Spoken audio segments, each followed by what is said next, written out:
We believe that when nations respect the rights of their neighbors and defend the interests of their people, they can better work together to secure the blessings of safety, prosperity, and peace. Each of us here today is the emissary of a distinct culture, a rich history, and a people bound together by ties of memory, tradition, and the values that make our homelands like nowhere else on earth. That is why America will always choose independence and cooperation over global governance, control, and domination. I honor the right of every nation in this room to pursue its own customs, beliefs, and traditions. The United States will not tell you how to live or work or worship. We only ask that you honor our sovereignty in return. As my administration has demonstrated, America will always act in our national interests. I spoke before this body last year and warned that the UN Human Rights Council had become a grave embarrassment to this institution, shielding egregious human rights abusers while bashing America and its many friends. Our ambassador to the United Nations, Nikki Haley, laid out a clear agenda for reform, but despite reported and repeated warnings, no action at all was taken. So the United States took the only responsible course.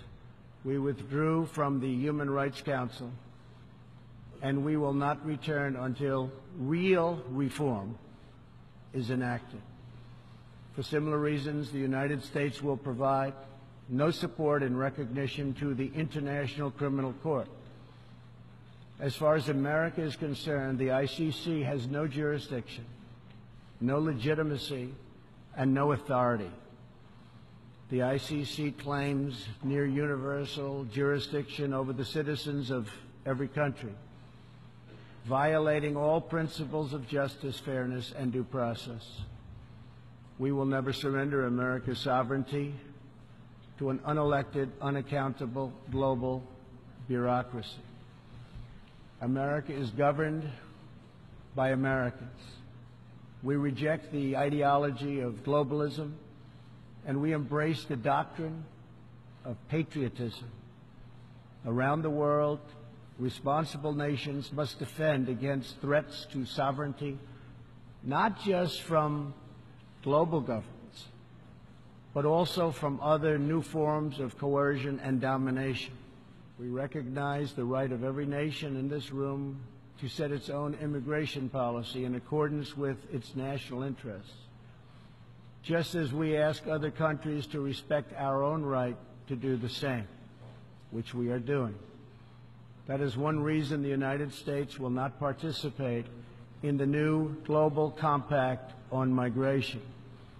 Migration should not be governed by an international body unaccountable to our own citizens.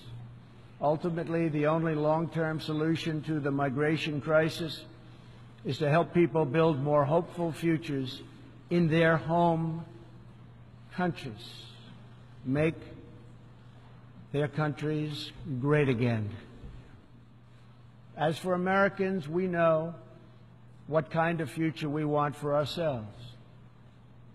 We know what kind of a nation America must always be. In America, we believe in the majesty of freedom and the dignity of the individual. We believe in self-government and the rule of law, and we prize the culture that sustains our liberty, a culture built on strong families, deep faith, and fierce independence. We celebrate our heroes. We treasure our traditions. And above all, we love our country. Inside everyone in this great chamber today, and everyone listening all around the globe, there is the heart of a patriot that feels the same powerful love for your nation, the same intense loyalty to your homeland, the passion that burns in the hearts of patriots and the souls of nations has inspired reform and revolution, sacrifice and selflessness, scientific breakthroughs, and magnificent works of art. Our task is not to erase it, but to embrace it, to build with it, to draw on its ancient wisdom, and to find within it the will to make our nations greater, our region safer, and the world better. To unleash this incredible potential in our people, we must defend the foundations that make it all possible. Sovereign and independent nations are the only vehicle where freedom has ever survived, democracy has ever endured, where peace has ever prospered. And so we must protect our sovereignty and our cherished independence above all. When we do, we will find new avenues for cooperation unfolding before us. We will find new passion for peacemaking rising within us. We will find new purpose, new resolve, and new spirit flourishing all around us, and making this a more beautiful world in which to live.